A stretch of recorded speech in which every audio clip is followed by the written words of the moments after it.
Di Kakang Naroda. Pun. Saniki Adi Guru mandhaping Marcapada pados pintos rayan mawon Adi Guru.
Kayon kati yuping angin sumyak swaraning kang rengyan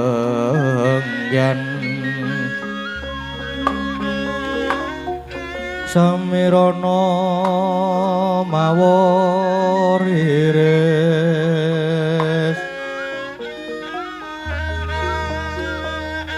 kumrang kandaning puspita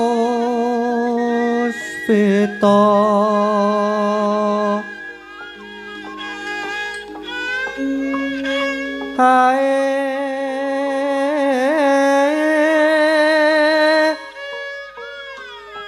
ana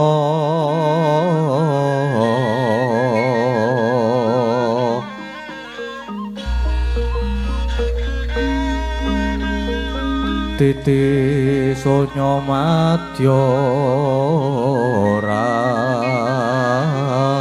ratri raras rumadeng akoso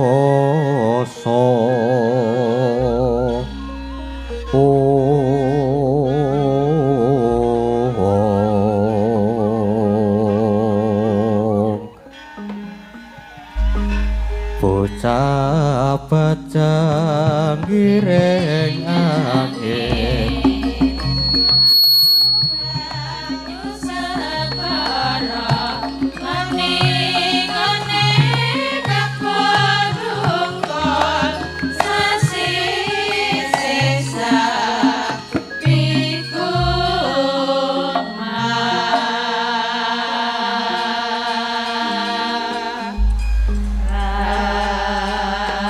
Sirping sawang aroko gumantos ing dalu jroning ratri dereng wonten ingkang kacarita.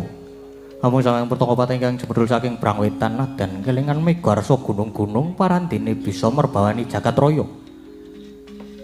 Dewi tata sing kawantian dewasane nawa utawa wancin wis ngancik gara-gara bumi gonjeng mandelung ngang langit samudra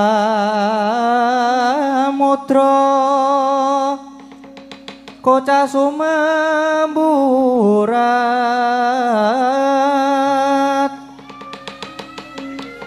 pindha kinabara banyune wae kang gunung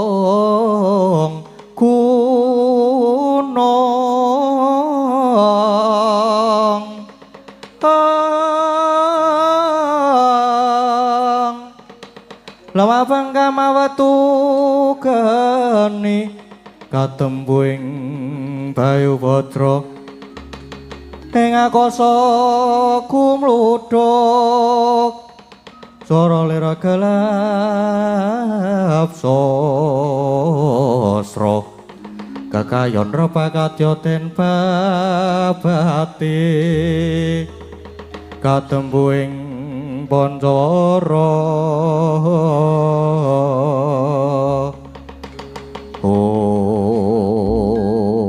gara-gara apa to pertandane gara-gara apa hayo gara-gara ing jagating pakliran saking ngurmati miji loro parepat Punakawan Kelurah Semar Gareng Petruk Sumawana Kelurah Bagong yang sami gegojekan madane ngono rombo alon harire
Sini Kang.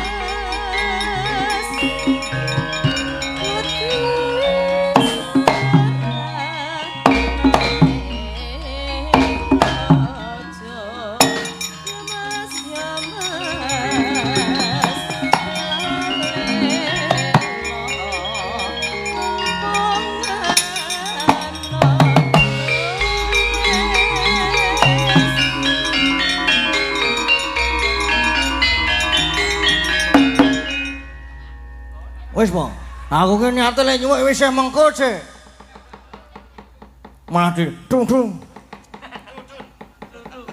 Dung dung. Dung dung. Dung ja, dung ja, dung ja. Ngapain Kang? Ora aku lagi pengen nganu apa lagu-lagu hip hop. Wis tekan goro-goro iki Kang Gareng karo Bagong kuwi. Heeh. Sudah sebentar lagi sudah bubar.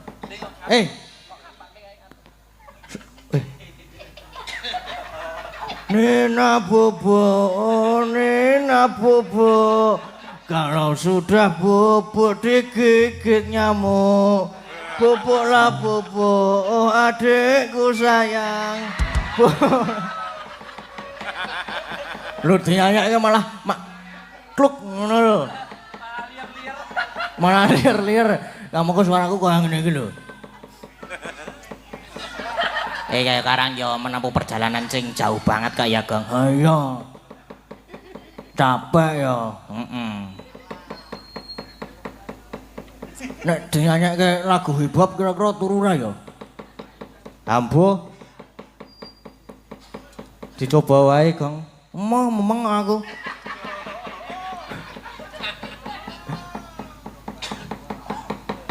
Ayo Mas Drum minta du ja du du.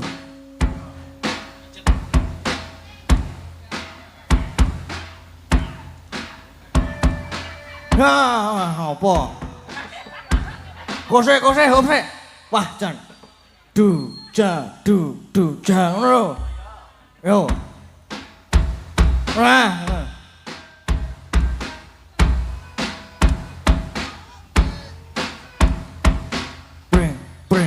Bongkotan diketho tinggo celengan anyar dicolong malih nginjel mantan anyar dientup kala cengking kur syukur wala nang kok becicilan gawa banyu kok bececeran rupane ayu titol eceran ayu rupane gawa duwe jaluk duwe 20.000 nek bab duit aku ra duwe nek ngono aku nana lali aku wisan ya jigur tenan kok mbok wis kong mau marake medhase wong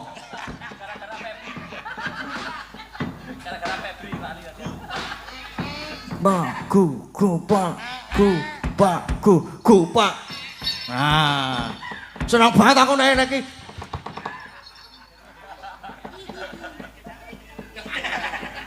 alah. Wis ora usah diurusi nek Bagong ki wong edan. Ya ora kaya ngono kuwi. Iya.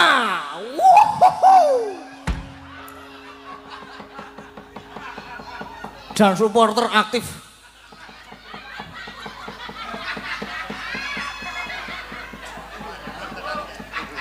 Gayung temenanan iki. Jan, wis. Ayo arek ngopo? Mau ning lembukan ana sing durung dipinangkani apa durung? Isih ana. Ngimpi.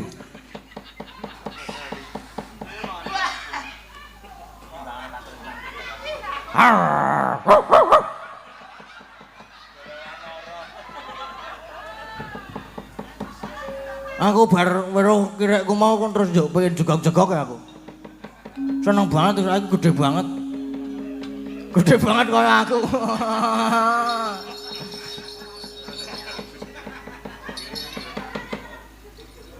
Loh, to.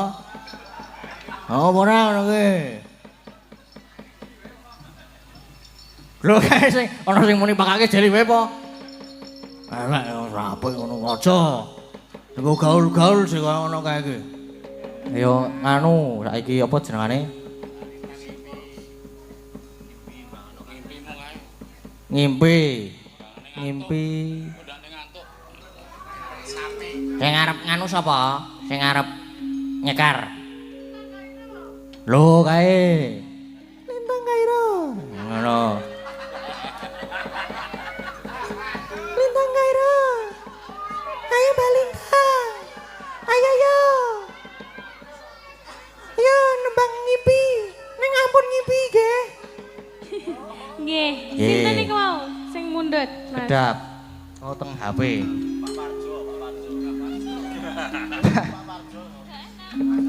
Pak sinten? Pak Pak Jo. Pak Parjo. Pak Ahmad Badawi ding ngapusi niki doan niku. Ah, nggih. Nggih. Ngimpi nggih ngagem bawa napa langsung niki? Wah, nggih ngagem bawa no. Ngagem bawa. Nggih. Nggih. Ngadeg. Lho aku mung manut request sing mburi. Yes, kae sing ngedram. Breng, bongkotan. Digo nganu sepote to. Ayo sepi banget. Iya. Halo. Halo, Mbak. Oh, jadi gayang temenan iki tenan. Kayang Pol. Po diunggahke panggung kowe po? Aja ya.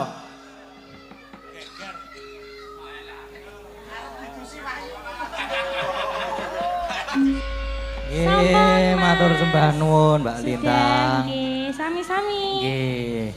Pun gek bubuk mulai. Mungkin nina Sudah bubuk tidak rap. ngantuk. Wah, Sampun. kedap ning sak jam. Saiki apa meneh ngimpi wis ana. Wah, kae lho, ngono kae.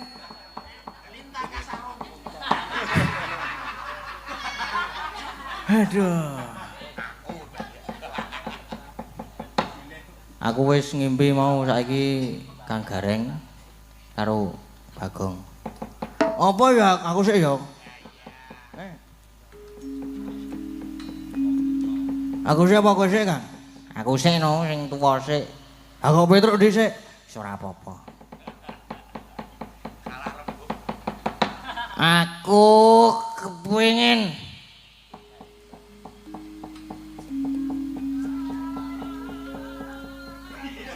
No, piye to? Aku kepengin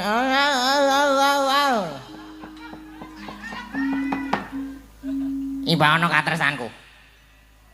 Sing nyekar Mbak Elisa. Ngono kuwi. Heeh.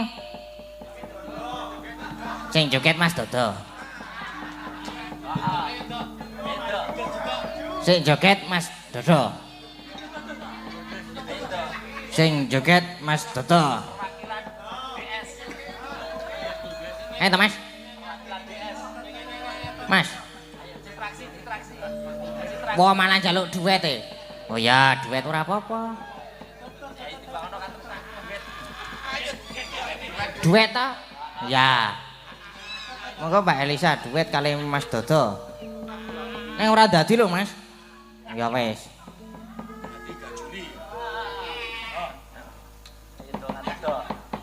Ayo, Mas. Perwakilan DS iki. Yuk. Ayo, Mas, yuk. Glak esuk. Aduh.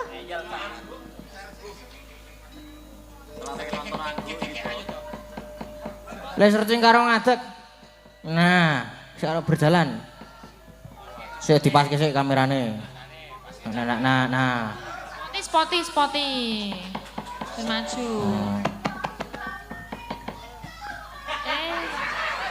Mandiri wedok. Iki mengulang dalang Seno Channel yang pertama. Ini kalau nebet di spoti. Ayo, spoti kanca-kanca. Nah, ini kok spoti.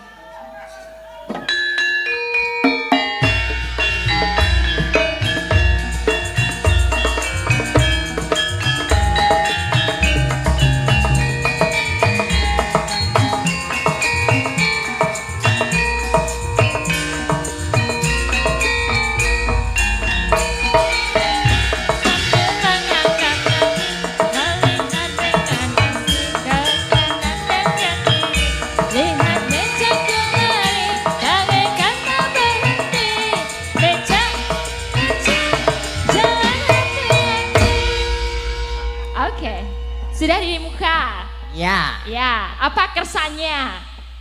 Nembang dong. Nembang apa? Nimbang ono katresan. Imbang ono katresnanku. Aku sendiri aja atau ditambahin dong gitu, satu barang gono gitu. Biar dia dirubung gitu, ngerasain kebahagiaan. Milih Mas Dodo. Mas Dodo milih Mas Dodo.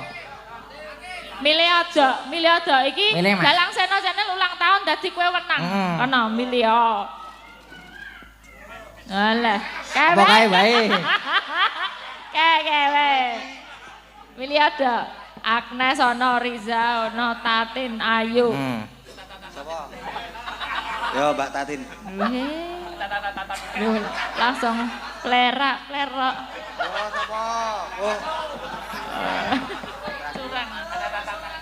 Sapa manut aku. Nostalgia iki. Milih sapa? Hah? Milih sapa? Sampean. Jarene ra masuk. Masuk-masuk ayo saiki yo. Awak gak aku nek dipaksa. Nek dimasuk-masuke gak aku. Gelak esuk. Ya wis sesuk ya ben kok ngopo. Ya Mbak Arisa yo. Nah, Mbak Risa wae sing masuk. Orisa. Mbak Tatin. Wis Mbak yakin? Tatin lho, jare Mbak Tatin. Ya wis dimasuk-masukke.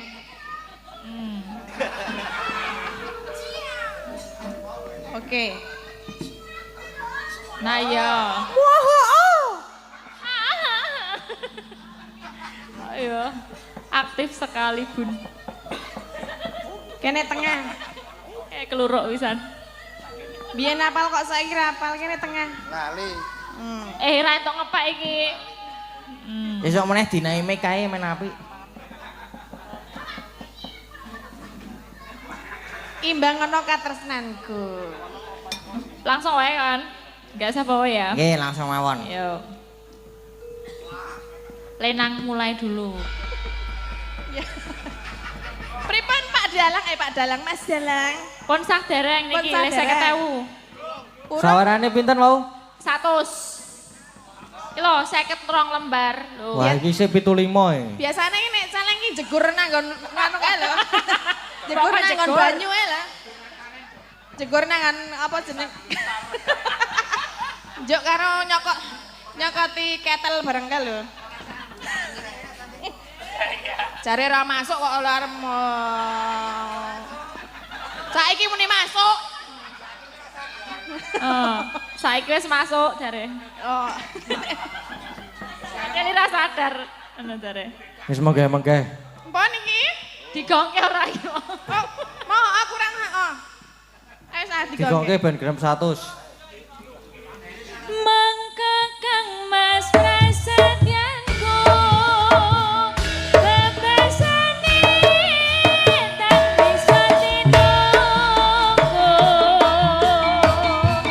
jondalan prasadyanku tak korbanake jiwa lan ragaku.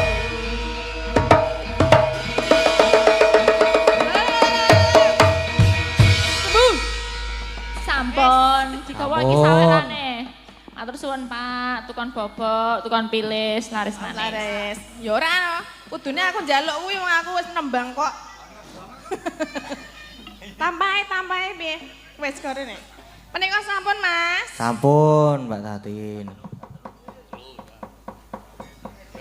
Kono saiki giliran kowe, Kang. Ora usah maju. Mbok wis aku ki rasa wae. Iki mau wis aku wis seneng banget kok karo jadilan iki mau. Wis tenan ora? Ora. Seneng banget aku karo jadilan iki mau nonton jadilan wis. Wah bunga banget atiku.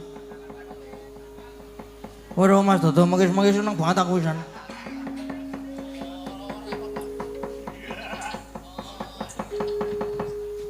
Lah iki arep ngopo? Lah ya biasane kewajiban bos punakawan. Tak terane Bapak. Wah ya wis. Sono ndara. Sono sinuwun Kresna. Ayo kepiye? Wis rono wae to. Anu wae ya. Apa? Playon saya jawab biasa. Ya wis ngono ku ya ora apa-apa. Ya wis gak rono wae yo.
alon tata lenggah ira risang marata tameng tasih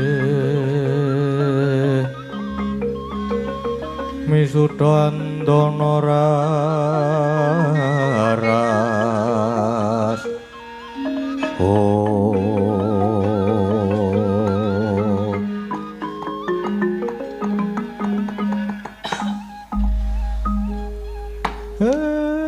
blegagag ugag sadulita wel Sinun niki kok sinuwun Ndarawati janur Gunung Rawuten sudung kula iya Kakang sejatine iki mau Kresna sedya prapta ing Ngamarta nanging tinemune suwung kabar sing dak tampa kadangku para Pandhawa kalenggan iki padha munggah ing kayangan mula aku malah banjur prapta ning Karang Kadempel iki Kakang. Nggih, leres. Niku pancen leres pancen saniki ndara kula Pandhawa sami minggah ten kayangan. Margi niki sami gadah gegayuhan. Gadahi gegayuhan anggenipun badhe nyuwargake keng ramaning nggih swarga. Sinuwun Prabu Pandulan Dewi Madrim. Niku sinuwun. Ya Kakang, nanging gumunku sing wis-wis Pandhawa iku mesti ora nate nilar tetarosan kelawan Kresna, nanging ki kok ora. Lah. Mbok menawi babakan iki Pandhawa badhe nggayuh piyambak. Mboten kepengin sumendhe dhateng sinten-sinten. Nanging langkung prayogi menawi sinuwun Ndarawati nggih paring pambiyantu dhateng para Pandhawa. Sampun ngantos negaken para Pandhawa. Iya Kakang. Mesti wae aku ora bakal negake banjur prayogane kudu kepiye iki Kakang Semar. angler paningkang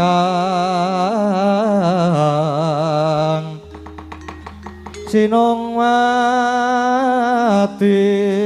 gawe gelar darar yombak susutira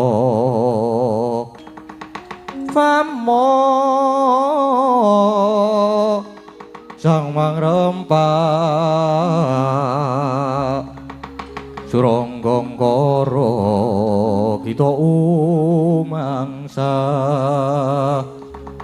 oh nuwun sewu sinun mboten kok ateges kula ajeng nundung pun saniki jangan dikomang tindak utawi sawetawis mang medal riyin saking Karang Kadempel mriki krana inggih kanthi sarana niki jangan dika saged pinanggilan bantu dhateng para Pandhawa oh ngono Kakang ngesake dawuh Kakang Semar yen ngono Kresna nyuwun pamit sawetara nilar karo marang Karang Kadempel nggih pun mang tindak mrika dene kula anak-anak kula teng mriki mawon mangke mindah namung ngribeti ya Kakang Semar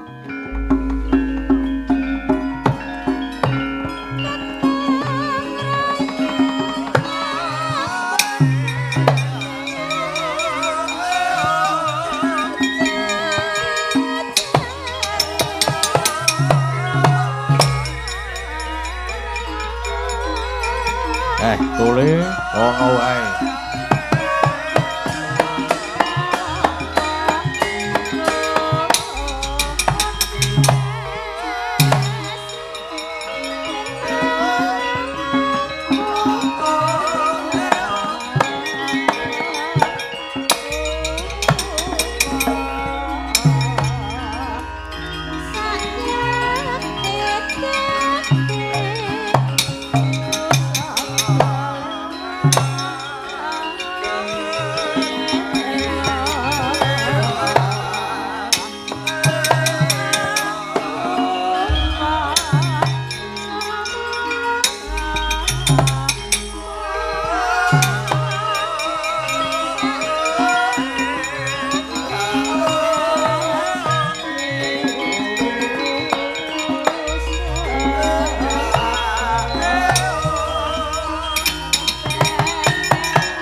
Pulun.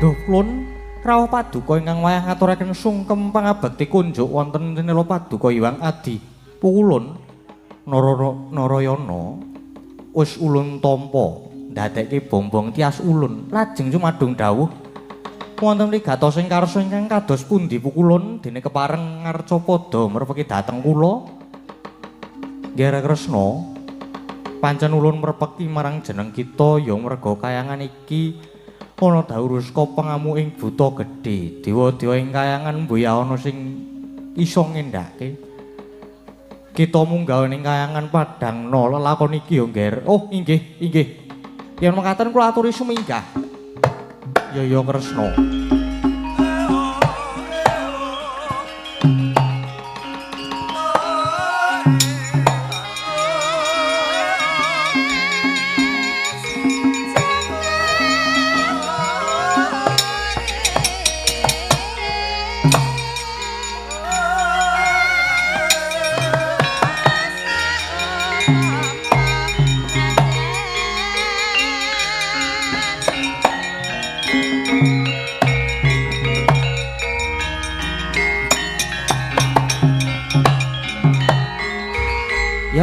Ya. Mbok menawa sarana iki aku iso ketemu kelawan Nyai Puntos kadang lan aku ya wis tanggap marang lelakon iki mula nek iso Pukulun Hyang Jagadgirinata iki mengko tak tulungi. Nanging yen ora iso ya mbuh iki mengko piye dadine. Ya ngiras pantes karo golek kringet. Tak nusul kadang-kadang Kyai Puntawerkudara Arjuna kembar aja sumelang. Aja sumelang pun Kakang nedya sumusul ing kayangan. Nanging gandeng ing kayangan ana buta gedhe, aku ya tak ngembari. Tak ngembari dadi buta. Yai Punta, Yai Punta. Ayo tiba tak sampak mudar.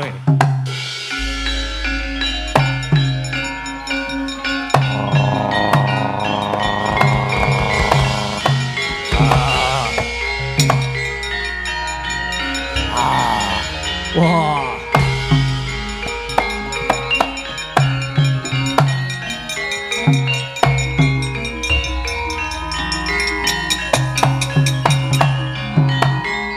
Oh, ladalah. Aku nek wis gelem gedhe kaya ngene iki. Oh. Gedhe yo gedhe tenan. Yo. Tak nusul munggah ning kayangan karo tak walike menyura ketemu dulur-dulurku.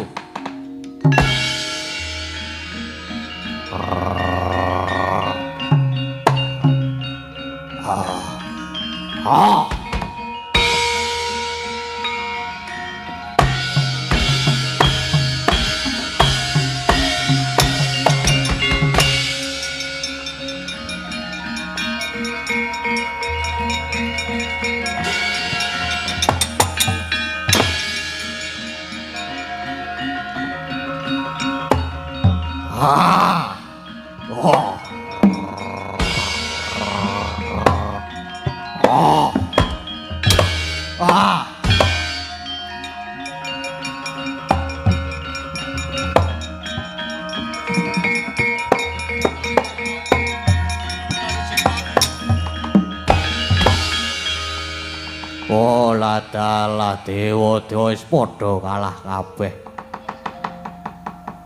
Semono uga Bathara Guru malah banjur ngoncati saka kayangan. Doh. Tak tanggunge mbok menawa guru arep golek jago sing kira-kira iso ngembari karo aku. Wah, tenan kae kok. Oh, ana buta gedhe banget kaya aku. Mbok menawa buta kae jagone dewa. Wah, rene ya.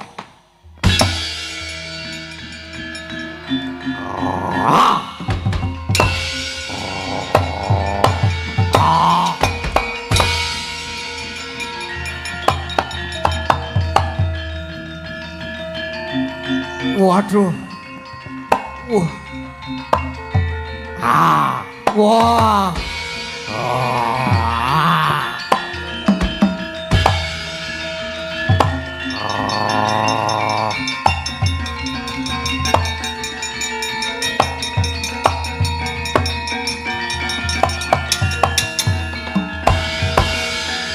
Lingsara saring malendreng maloyong sari do pangeran Siti Layung ya silayung semangging gunung ya la Siti ya silayung semangging gunung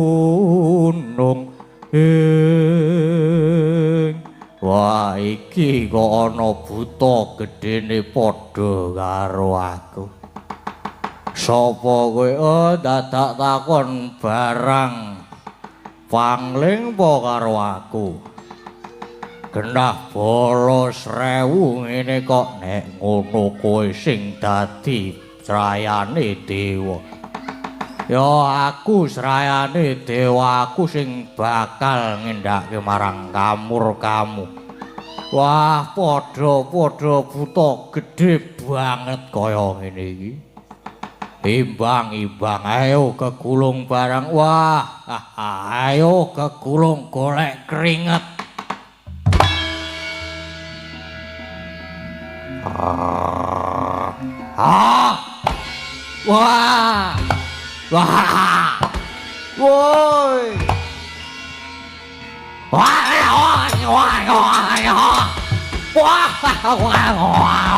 Waduh mati aku. Wah, aku. Waduh. Wah, ejan.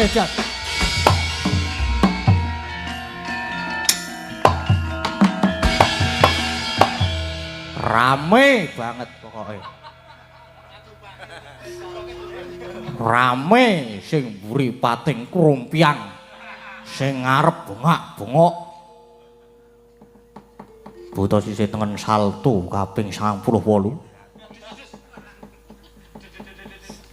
Buta sisih kiwa salto kaping 1912. Wah. Kok seren iki kepiye? Suwe-suwe iki kesel. Monggo jane aku ning kene iki ora dadi jagone dewa. Ning aku malah arep ngewangi kowe. Ngewangi aku kepiye? Wis ayo to bareng-bareng ngamuk ning kayangan. Wah, ayo kangen digulung bareng di Bathara Guru. Ah.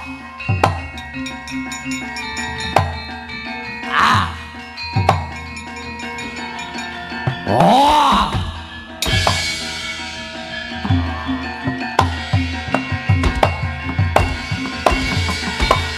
Oh!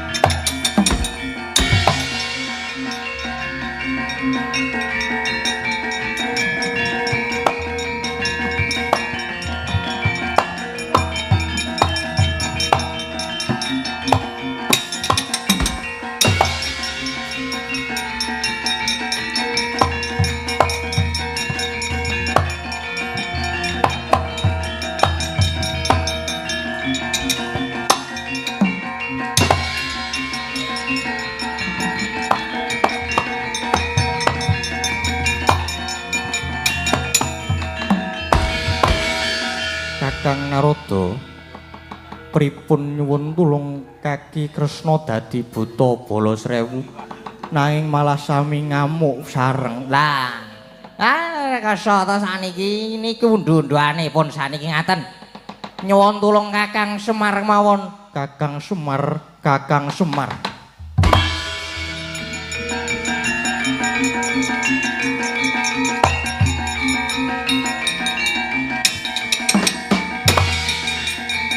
Wah, kacau.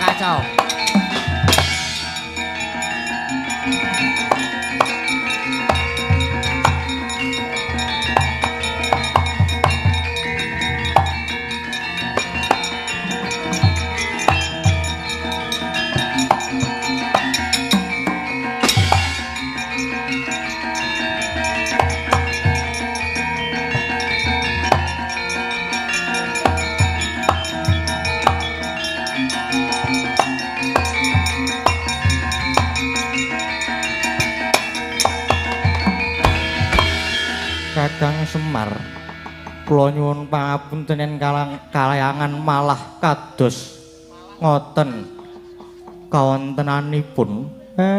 Lah ya iki undu-unduanmu, momonganku Pandhawa iki ora luput ning tok luputke mung merga kowe nuruti hawa nepsumu.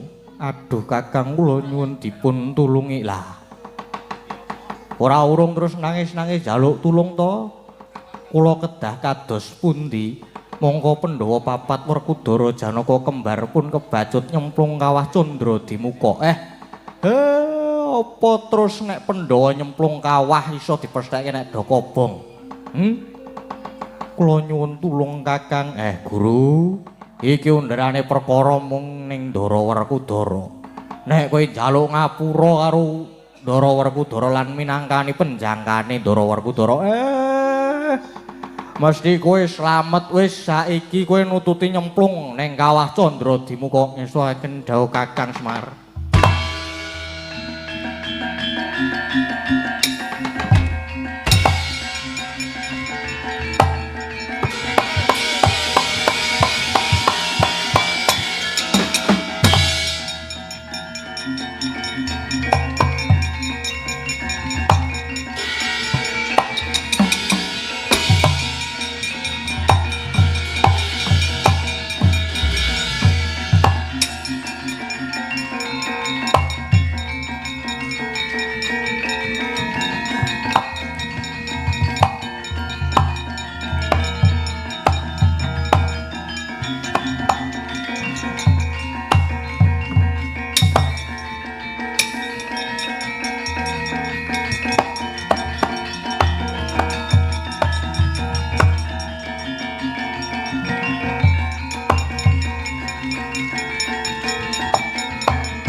Wangkah Sang Haryasena sarwi anggendhong ingkang rai Raden Arjuna miwah Dyana Kula Sadewa.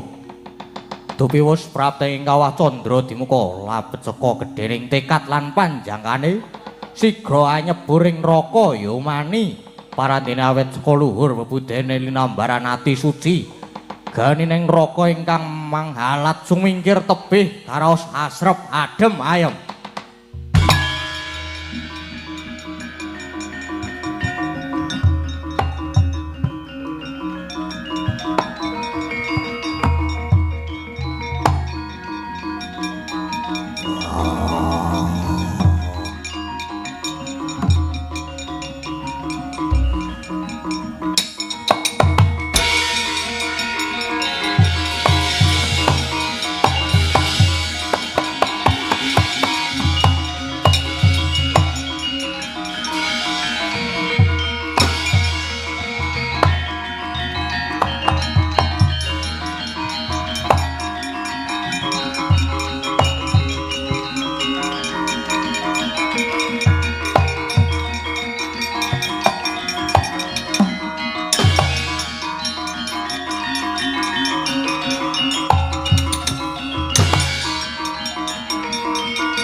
Sewu panas dadi siji.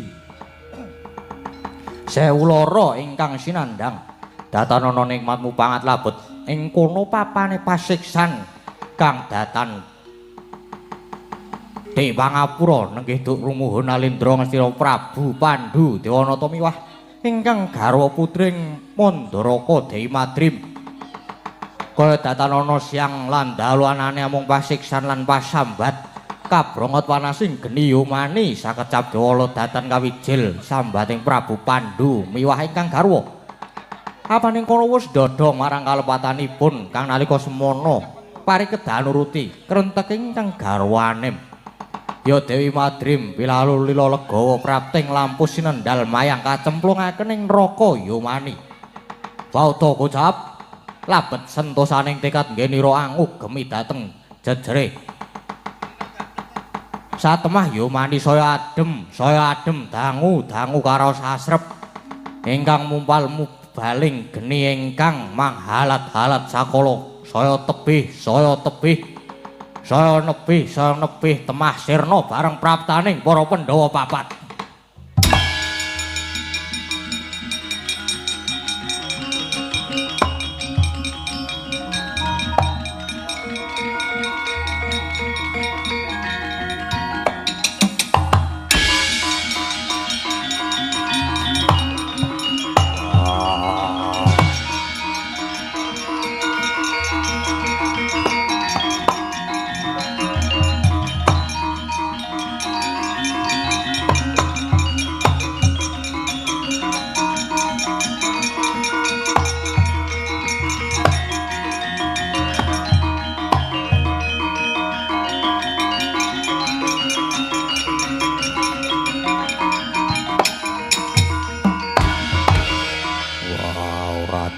Karo kandhane wong akeh jlamprong jarine kene iki panase bitung panas madyapada paran dhewe bareng tak cemplungi ora ana penandang kang sinandang anane mung nikmatmu pangat permadilan kowe kembar wah coba sawangen ana cahya sumorot bareng taos padake iki ana pawongan kang lungguh jejer antarane lanang lan wadon. Wah, kisana. Mara gage kowe ngakuwa. Kena ngapa? Kowe dedunung ana kene. Mengko to dhisik. Panjenengan kuwi sapa, Raden? Wah, aku Werkudara, ya Bratasena. Dene iki adiku Arjuna lan kembar Nakula Sedewa. Oh, anakku, Ger. Oh, anakku.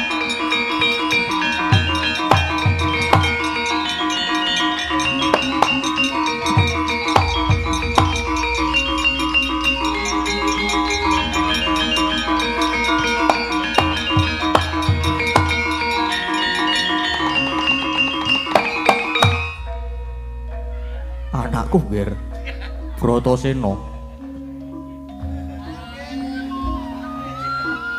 Permadilan sira pinten tangsen endi kakangmu Buntadewa? Anakku Ger kembar pinten tangsen kowe linarerake saka kuwa garbanipun ibu kowe ora tinenggani ibu kula. Aku Sudarmamu lan ibumu Madrim wong bagus Ger. Kena apa Pandu bapakku lan Babu Madrim mapan ana kene. Dosa lan luputmu kuwi apa Rama? Kula boten badhe wangsuling Madyapada. Arjuna nderek wonten mriki kemawon Rama. Nggih, Ibu. Kula nderek paduka wonten mriki mawon. Oh nggih, nderek paduka wonten mriki, Bu. Oh, Hyang Agung. Ngaturaken gunging panuwun tanpa upami dene kula sampun sinugra pinaringan margi pinanggih kalian anak-anak kula kene Ger lungguh sing kepenak ya Ger.